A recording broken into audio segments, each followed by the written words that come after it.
Another Raptors star has been added to the injury report as Gary Trent Jr. joins Pascal Siakam, Fred VanVleet, and others in terms of players that will not be available for tonight's game against the Detroit Pistons. So we'll break that down in this video, as well as Thaddeus Young speaking out on Scottie Barnes' early struggles to this season. So we have that and a whole bunch more to cover in this video. So without further ado, let's jump straight into it.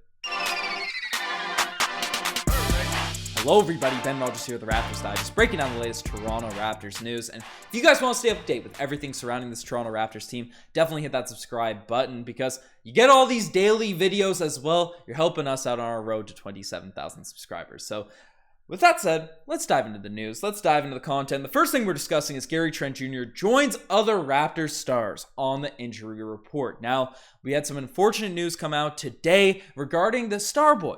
Toronto Raptors certified bucket getter Gary Trent Jr. as apparently he will be out tonight against the Detroit Pistons due to right hip soreness. He joins Fred VanVleet, Pascal Siakam, as well as Precious Achiuwa in terms of guys that are guaranteed going to be out. And Khem Birch remains questionable, as he has been for the past week or so, in terms of his availability for tonight's game. Now, this is unfortunate news for Gary Trent Jr. as hip injuries are, obviously it's not as bad as a back or a neck or something like that, but hip injuries just always tend to be annoying, right? There are injuries that you can't really rest because you're always walking, unless you're sort of lying down and stuff. I've dealt with hip flexor injuries myself. They just certified suck. There's no ifs, ands, or buts about it. So Gary Trent Jr. going out with this soreness that he's dealing with, it's unfortunate. It's unfortunate to hear the Raptors, especially a key guy like Gary Trent Jr., going down with injury, and it's coming at an even more unfortunate time. So we're playing the Detroit Pistons, a game that we really, just mentally, to break this Detroit Pistons curse that has been plaguing this Raptors team for so long. Going into this game without our two All-Stars and Fred VanVleet and Pascal Siakam, now probably our most, even though he's been down as of late, certified bucket getter and Gary Trent Jr.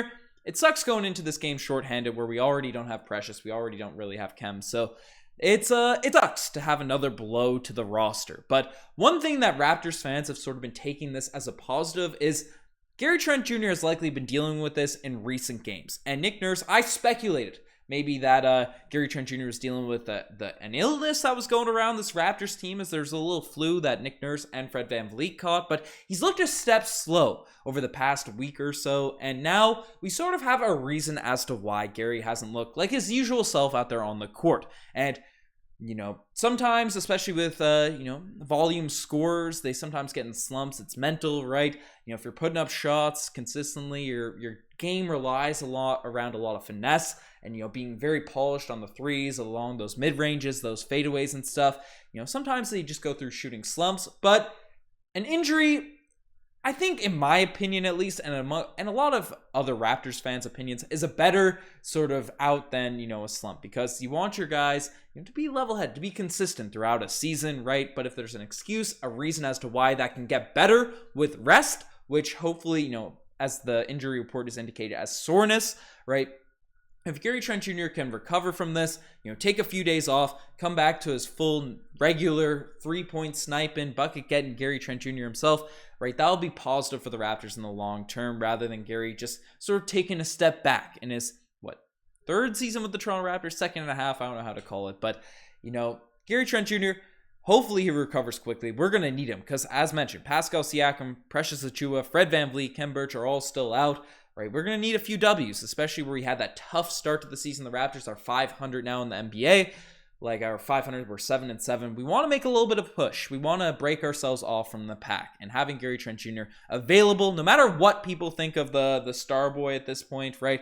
I know there's a lot of criticism being thrown his way. No matter what people think, right? We're better with him on the team and being available. And I criticized him in the most recent game because he did struggle in that outing, but the Raptors are way better off with Gary Trent Jr. in the lineup, so hopefully he recovers quickly. But the next thing we're discussing in this video is Thaddeus Young speaking out on Scottie Barnes' struggles. Now, I discussed in the most recent post-game reaction how Scottie Barnes is a guy that needs to step up for this Toronto Raptors team.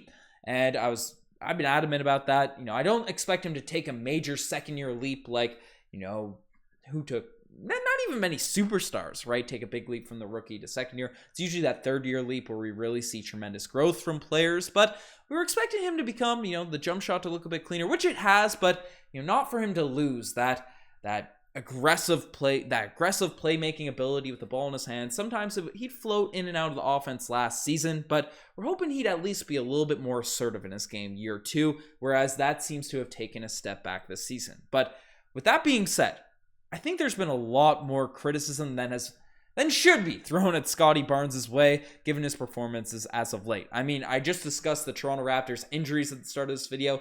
It's tough to be the focal point of the defense, really take that step in your second year for a guy that, yes, I think he has superstar potential. I am not, I think someone said they have the diamond hands on Scottie Barnes' stock. I'm not even thinking. I didn't even cross my mind to start selling off any Scottie stock, right? Like people, still trying to be on that hunt for Kevin Durant. I'm making a little video on a Kevin Durant update on Courtside Digest now tonight as well. But saying that we should give up Scottie for a potential KD trade. Y'all are wilding, right? He's had a couple bad games. It is what it is, right? He's a young player. There's ups and downs, right? Don't be selling the Scottie Barnes stock. And that's essentially what Thaddeus Young came out and said, right? The Toronto Raptors veteran leader came out and basically said, Thaddeus Young going through a sophomore slump.